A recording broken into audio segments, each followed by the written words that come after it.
আসসালামু আলাইকুম। আমার পিছনে যে ব্যাকড্রপ বা স্ক্রিনশটটা দেখতে পাচ্ছেন, এটা কি বলছে? এটা বলছে যে ভারতকে চীনের মতো শক্তিশালী হতে দেবে না যুক্তরাষ্ট্র। যুক্তরাষ্ট্রের একজন থিঙ্ক ট্যাঙ্ক এই ধারণা পোষণ করেন বা এটা তারা বলছেন এখন। অর্থাৎ যুক্তরাষ্ট্র চায় না বা আমেরিকা ভারত কখনো চীনের মতো শক্তিশালী এবং উন্নত রাষ্ট্রে পরিণত হোক।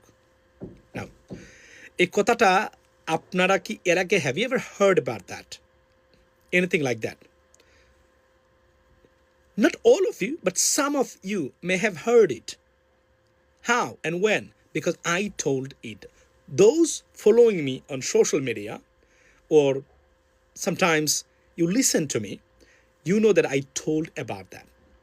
অর্থাৎ অতীতে আমি বলেছিলাম যে বিগত ৩ বছর ধরে বা ৪ বছর ধরে যে ধরনের রাজনৈতিক পটভূমি এবং ব্রিক্স থেকে শুরু হয়েছে এই ধারণাটা, যুক্তরাষ্ট্র চায় না মনে প্রাণে ভারত কোন শক্তিশালী রাষ্ট্রে পরিণত হোক। তারা মনে করেন ভারত যদি শক্তিশালী রাষ্ট্রে পরিণত হয় তাহলে ভারতের যুক্তরাষ্ট্রের আধিপত্য এবং ডলারাইজেশন বা ডলারাইজেশন প্রজেক্টে ভারত বড় ধরনের ভূমিকা রাখবে।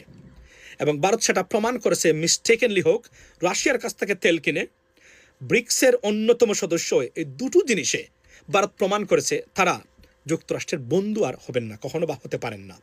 এটা বফ পার্টিস এটা আপনার এটা এটা তারা মোটামুটি বুঝে গেছেন। এবং আমেরিকার থিঙ্ক ট্যাঙ্ক এবং গভর্নমেন্ট এই জন্য ভারতের সাথে যে ধরনের সম্পর্ক এখন যুক্তরাষ্ট্রের আছে, শুধু টাকার জন্য থাকা, সত্যিকার অর্থে কোনো গভীর বা আপনার এই যেটাকে আমরা বলি যে স্ট্রেংথেন রিলেশনশিপ আর দুইটা দেশের ভিতরে আর নেই। এই একটি কারণ। এর জন্য আমি বলছি যে যুক্তরাষ্ট্র ভারতকে কখনো, এই জন্যই আপনি দেখেন ট্যারিফস থেকে শুরু করে এই যে কয়েকটা মাস গেল, এই যে পাকিস্তানের পক্ষে সরাসরি নেওয়া, আপনার যুদ্ধের মধ্য দিয়ে বা পাকিস্তানকে ভারতকে ফেলে দিয়ে পাকিস্তানকে চুজ করা, সব কিছু বলে দিচ্ছে যে policy, US policy towards India has change completely changed. There are many reasons why. এটার মিস্টেকগুলা করেছেন ভারতের নরেন্দ্র মোদী গভর্নমেন্ট, যার মাসুল দিবেন সারা জীবনে, এবং এর পরিবর্তন হবে না বলে আমি মনে করি। বাংলাদেশের অন দ্য আদার হ্যান্ড, বাংলাদেশের রাজনীতিবিদরা, পার্টিকুলারলি জামায়াত ইসলামী সহ, তারা যদি বুদ্ধিমত্তার সাথে রাজনীতি করতে পারেন, বাংলাদেশে হয়তো আগামীতে ভারতীয় আধিপত্যবাদ আর কখনই প্রতিষ্ঠা হবে না। আওয়ামী লীগের জন্য দুঃসংবাদ।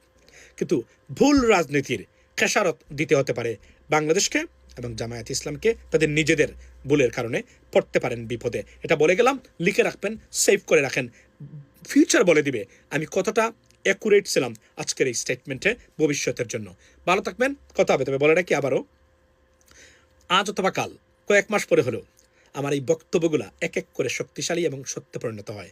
তার উৎকৃষ্ট প্রমাণ এই কথাটা আমি বলেছিলাম যে কেউ আলোচনা করেন না। আমি বলেছিলাম যে যুক্তরাষ্ট্র ভারতের বিষয়ে যে পলিসি কমপ্লিটলি চেঞ্জড, অ্যান্ড কখনোই তারা আর ভারতকে শক্তিশালী করবে না। দেখেন, সত্য কথা বলে কয়েক মাস পরে এসে এই কথাটা একজন আমেরিকান থিঙ্ক ট্যাঙ্ক এই কথাটাই আজকে বলেছেন। That is what it is, ladies and gentleman. ভালো থাকবেন। ইয়াস, সুখবর হতে পারে আমাদের জন্য, অনেকের জন্য এটা দুঃখের খবর। কেননা ভারত যদি শক্তিশালী হয়, ভারতীয় আগ্রাসন হবে ভয়ঙ্কর আগ্রাসন। এটা আমি বলে রাখলাম ইন অ্যাডভান্স। ভালো থাকবেন, কথা বলেন। আসসালামু আলাইকুম।